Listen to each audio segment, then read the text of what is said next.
नमस्कार मित्रों। आज हम एक ऐसी किताब की बात करेंगे जिसके बारे में जानकर आपका मन भी प्रसन्न हो जाएगा। मैं बात कर रहा हूँ ऋषि कपूर की लिखी हुई आत्मकथा खुल्लम खुल्ला दिल से। इस पुस्तक का प्रकाशन 2018 में हुआ और इसे हार्पर हिंदी ने प्रकाशित किया। इसके लेखक स्वयं ऋषि कपूर थे और इसका अनुवाद किया उषा चोकसे ने। मीरा अय्यर सहलेखिका थी इसमें। इस तरह से ये 2018 में यह पुस्तक आई थी। तभी 2019 या 20 के आसपास इसको मैंने खरीद कर पढ़ा था, लेकिन आज फिर ये सामने आ गई और एक बार फिर से इसका पठन पाठन कर लिया तो सोचा है कि आपसे भी इस पुस्तक के बारे में कुछ बात करूं। मित्रों, पुस्तकें जो है, किताबें हैं, वे व्यक्ति के जीवन का आईना होती है और ख़ास करके आत्मकथा लिखना अत्यधिक कठिन कार्य होता है, जिसमें केवल आत्मकथा में केवल अपनी प्रशंसा ही नहीं लिखना होती है, बल्कि अपनी कमजोरियों को भी उजागर करना होता है। और इस कारण से आत्मकथा लिखना एक सो कहते हैं रस्सी पर चलने के समान है। ज़रा सा आप फिसले कि आप पर आरोप लग जाए कि आपने अपने आप को इसमें प्रोजेक्ट करने के लिए तथ्य शामिल किए गए हैं। बड़े बड़े लोगों के आत्मकथा पढ़ने में आनंद आता है। इसलिए आनंद आता है कि आप उनके जीवन के बारे में बहुत सारी चीज़ें जानते हैं और बहुत सारी चीज़ें नहीं जानते हैं। जानने वाली चीज़ें तो सब उजागर होती है, लेकिन जो नहीं जानते हैं उसको जानने का एक साधन होता है आत्मकथा पढ़ना। कई आत्मकथाएँ पढ़ी है और मेरी रुचि इस विषय में कुछ ज़्यादा रही है कि मैं बायोग्राफी पढ़ने में कुछ ज़्यादा ही इंटरेस्ट रखता हूँ। इसीलिए खुल्लम खुल्ला दिल से जब इसकी समीक्षाएं मैंने अखबारों में पढ़ी तो इसको अमेज़न से मंगवा लिया। ऋषि कपूर ने इस फिल्म में इस आत्मकथा में, फिल्मी है, जीवन उनका एक तरह की फिल्म है। जब आप इस किताब को पढ़ते हैं तो आपको ऐसा लगता है जैसे सामने से 3 घंटे की बजाय लगभग 10-20 घंटे की पिक्चर सामने से घूम रही है। उन्होंने हर पहलू पर अपनी बात रखी है, अपनी बात रखने की कोशिश की है और यह भी कहा है कि उन्होंने कहाँ कहाँ गलतियाँ करी, इसको भी काफ़ी कुछ रेखांकित किया है। यह नहीं कि वे एक चॉकलेट हीरो की इमेज बन गई थी तो अपने आप को ये मान लें कि भाई मैं तो अब बहुत बड़ा इंसान हो गया हूँ, या मैंने जो किया, ये किया, वो किया, ऐसा कुछ ज़्यादा इसमें है नहीं। सीधी सपाट भाषा में लिखी गई या बताई गई ये कहानी है। कहानी की शुरुआत होती है 4 सितंबर 1951 से, जब ऋषि कपूर का जन्म हुआ कृष्णा और राज कपूर के घर। वे परिवार में दूसरे बेटे थे। कुल राज कपूर के 3 लड़के और 2 लड़कियां थीं, जिनमें रणधीर कपूर सबसे बड़े लड़के, उसके बाद ऋषि कपूर और राजीव कपूर। धीरे धीरे बढ़ने लगे। अपने उम्र के साथ के लड़कों के साथ वे स्कूल जाने लगे और इस पुस्तक में उन्होंने बताया कि किस तरह से उन्होंने बुरी आदतें सीख ली थी। स्कूल से बंक मारना, पढ़ना लिखना नहीं, सिगरेट पीना और दूसरे तरीके के व्यसन करना।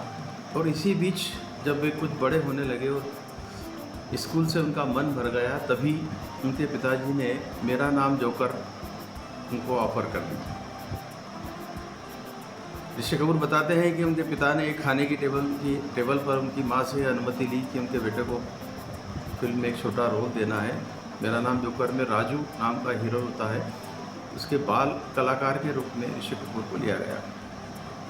ऋषि कपूर की अभिनय की शुरुआत यहीं से हो गई। स्कूल छूट गए, पढ़ना लिखना छूट गया और वे अभिनय की दुनिया में कूद गए। फिल्म में उन्होंने इतना अच्छा अभिनय किया कि उन्हें इस फिल्म में राष्ट्रीय पुरस्कार मिला।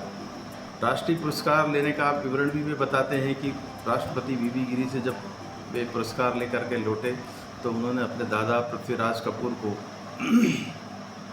वो पुरस्कार भेंट किया। दादा की आंखों में आंसू आ गए और उन्होंने कहा कि अब राज ने मेरा कर्ज उतार दिया है।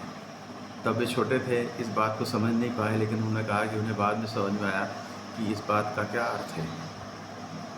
ऋषि कपूर उस फिल्म में अभिनय करके फिर घर बैठ गए थे और इसी दौर में राज कपूर की बनाई हुई फिल्म मेरा नाम जोकर और इसके साथ ही आज कल और आज दोनों फिल्में फ्लॉप हो गई।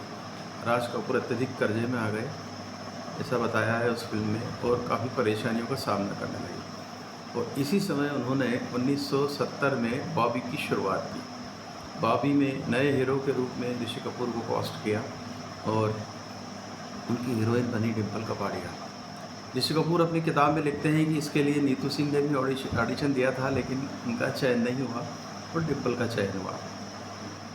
ऋषि कपूर अपने जीवन के कई पन्ने इस पुस्तक में खोलते हैं, जब आप इसको पढ़ेंगे तो पढ़ते ही चले जाएंगे। ऋषि कपूर ने एक जगह बताया है कि जब उनके पिता मेरा नाम जोकर में उन्हें डायरेक्ट कर रहे थे तो उनकी फिल्म में उनकी माँ का रोल अचला सचदेव कर रही थी। अचला सचदेव को एक थप्पड़ मारना था लड़के को गलती पर, चूँकि वो शॉट जो है वो परफेक्ट नहीं हो रहा था, तो 8 बार रीटेक लिए गए और ऋषि कपूर के गाल नीले पड़ गए।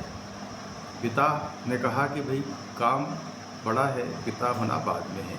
इस तरह के एथिक्स को लेकर के राज कपूर जिया करते थे। इसमें राज कपूर के बारे में काफ़ी कुछ उन्होंने बताया है, उनके जीवन के बारे में, उनके प्रेम प्रसंगों के बारे में खुलकर लिखा है। नाम ही इस किताब का फिल्म गुल्ला है।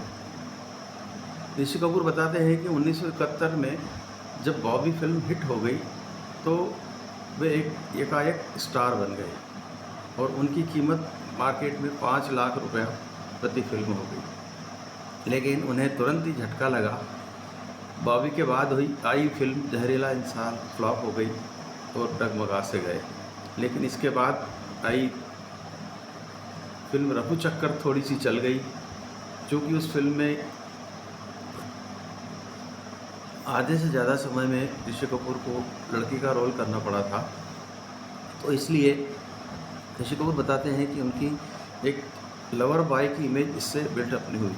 लेकिन इसके बाद ठीक खेल खेल में पिक्चर आई, वही खेल खेल में जिसमें ऋषि कपूर और नीतू सिंह की जोड़ी थी। और इसी फिल्म का एक गीत है खुल्लम खुल्ला प्यार करेंगे हम दोनों, उसी गीत के नाम पर उन्होंने अपनी बायोग्राफी का नाम रखा है। खूब चली और उसके बाद ऋषि कपूर की फिल्मी यात्रा भी चल पड़ी।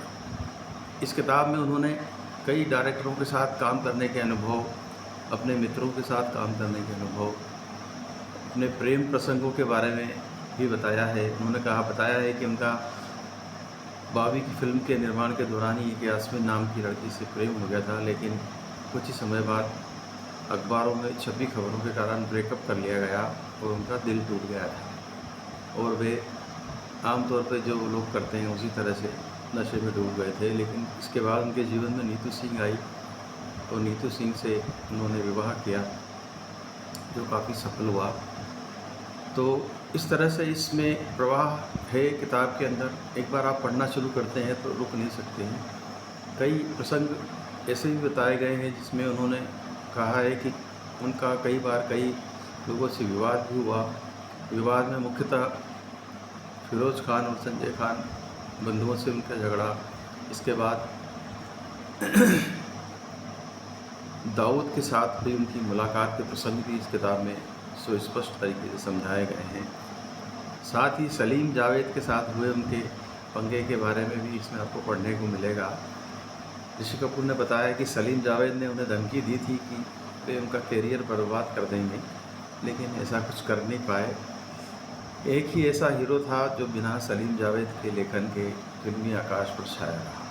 उनकी फिल्में कई हैं, सैकड़ों फिल्मों का इसमें सफ़र भी दिखाया गया है किताब में। और साथ ही उनकी इस किताब में एक उनके गीतों के बारे में जो समझ है उसके बारे में भी काफ़ी खुलासा दिखाया गया है। ऋषि कपूर बताते हैं कि शुरुआती दौर में उन्होंने शैलेंद्र सिंह को अपनी आवाज़ के रूप में चुना, लेकिन बाद में धीरे धीरे कैसे उन पर किशोर कुमार और रफ़ी के गीत भी सूट होने लगे और धीरे धीरे शैलेंद्र दूर होते गए।